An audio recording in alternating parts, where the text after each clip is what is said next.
In today's video, I'm going to teach you how to enable Immersive View on Zoom meetings. Immersive View places everyone in a shared virtual scene, like a classroom, boardroom, or cafe, so your meeting looks cohesive and more engaging than a standard grid. It's perfect for trainings, team updates, or any session where you want a polished, unified layout. You'll need to be in an active Zoom meeting, and in most cases, you must be the host or a co-host to turn it on. If you don't see the option later, double-check that you're using the desktop app and that it's fully updated. Once your meeting is running, look to the top right corner of the Zoom window and click the View button. This is where you switch between speaker, gallery, and other layouts. Immersive View lives here too, so you don't have to dig through complex settings. From the menu that opens, click Immersive View. Zoom will launch a setup panel so you can preview how your meeting will look before you apply it to everyone. Next, choose a template or design that fits your session's tone. Each template includes a background and a set number of seats.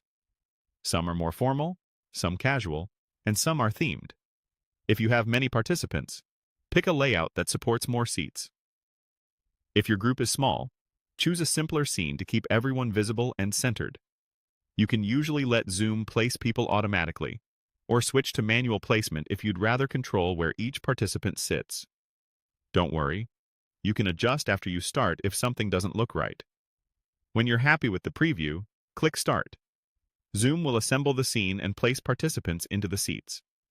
Cameras on will look best here.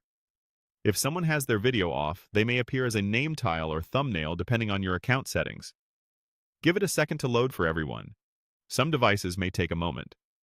A few quick tips to polish the result. You can drag and reposition people to fine-tune spacing, and switching to a different template is as simple as opening View again and choosing another immersive layout. If someone joins late, Zoom will add them to the scene automatically when a seat is available.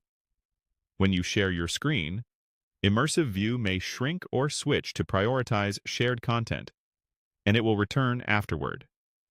If performance feels sluggish, try a simpler template or ask participants to close background apps. That's it. Click View, choose Immersive View, pick your template, and click Start. Enjoy your next meeting with a cleaner, more connected look.